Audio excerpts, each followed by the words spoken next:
Hey guys, what's the crack? So, I have to apologise. There should be tumbleweeds twirling about the screen right now because I have not filmed a video in so long. The reason for this being is my MacBook charger was broken, and then I had a bunch of things going on with the summer holidays and it's just been very hectic. I know, I say that a lot, but I honestly promise this is my vow, this is my New Year's resolution without the new year. I will record more often. Also, you might notice I'm speaking a little funny in this video. The reason for this being is I just got my bottom bracing. Basically, I'm getting train tracks on top and bottom.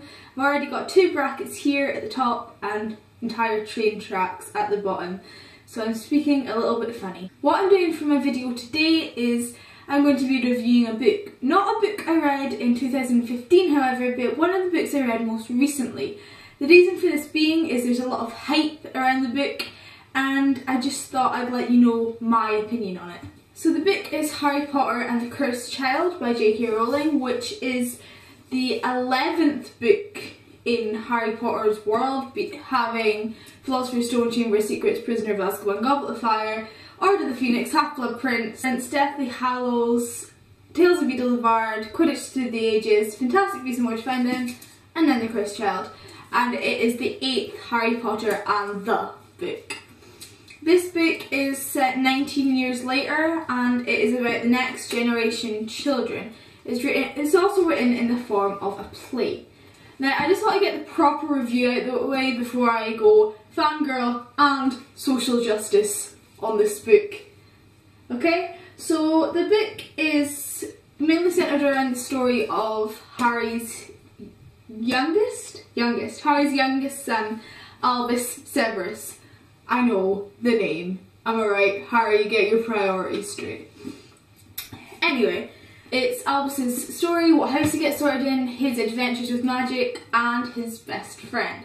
If you don't want to know who his best friend is, I suggest you click off. If it's really that much of a spoiler for you, click off this now. I'm probably going to mention his Hogwarts house as well. Just forewarned. Go, pause, click off now. Right. So Albus Severus goes on the train with his cousin Rose and meets Scorpius Malfoy. They instantly become best friends.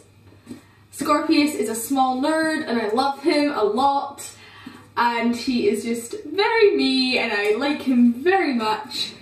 And then Albus goes to Hogwarts and gets sorted into Slytherin. I don't know if it was more because of this or because of who he chose to be friends with, that he sort of divided himself from his cousin Rose. Also, he was a bit outcast, being the Slytherin son of Harry Potter. People viewed him a little bit differently. I think Harry was a little bit out of character in this book, and I honestly don't think Rose would have acted the way she did towards Scorpius in the book, in my personal opinion, because I don't see Hermione and Ron raising her to be like that. So, I don't know.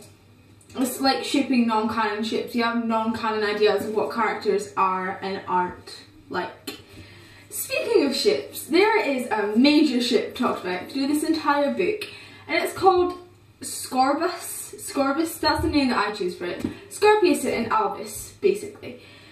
And I love this ship a lot, and you might be thinking, oh, of course she loves this ship. It's two guys in a relationship, all part of this popular franchise, everyone's gonna ship it. It's not exactly just because they're two guys in a popular franchise that everyone ships them. They say, I love you a lot. They say that they're jealous when they're flirting with other people. I don't know what my arm just did there, I'm sorry. But yeah, and it's just really hinted at that this is gonna be a thing, this is the end game.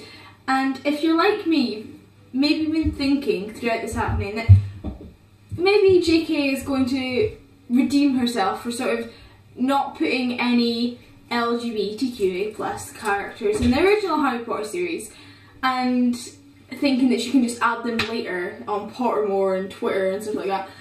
Dumbledore, Demas. Sorry, what was that? And I was really excited. I thought, yeah, maybe she's going to actually do this and she's going to add them in. I know that it wasn't as accepted at the time she was writing Philosopher's Stone to be LGBTQA+, but you know, it's more accepted now. Maybe she might add some... Nope. That was a huge letdown. The phrase queer baiting comes to mind actually when I think of Scorpius and Albus's relationship throughout the book. I know that a lot of people just ship two guys because they're best friends, and I know that it's really important that we understand that guys can have an emotional bond with each other and have a good, strong friendship without them being gay. I just want to make that an important point. I know, I understand. I appreciate Harry and Ron's friendship and I don't ship them. But there's something with Scorpius and Albus that just... everyone thinks that they're going to end up together. They're told that they belong together, for crying out loud. And then they don't end up together. Oh, it's just so frustrating. I don't know. It just feels like a letdown. And Harry Potter has been my main fandom since I discovered fandoms. It's been there for me since I was, I don't know, this height. You can't even see that. But it just feels like a letdown not to have two characters that are so obviously meant to be together, not together, I guess. Yeah, that kind of sucked. So that has been my review of The Cursed Child. I didn't want to talk too much about the actual plot of it because I know that a lot of people on Tumblr would probably kill me if I spoiled the final Harry Potter book for them. And I would probably kill me if I was one of those people, so... Anyway, I will be trying to upload more regularly, like I have said, and my next video will probably be an Edinburgh haul, because I recently went to Edinburgh to celebrate my exam results. I have a lot of ideas for videos I want to do. I want to talk about more social justice things, videos about feminism and body image and all that stuff. Because if you know me personally, that's something that's a huge deal to me, but I don't really talk about it all that much on YouTube. I do talk about it a lot in person and I'm not gonna apologise. And yeah, I'll see what I'll do next time. It'll probably be an Edinburgh haul and it'll probably be very soon. But until then, keep smiling, stay happy, I hope you're doing okay, and bye.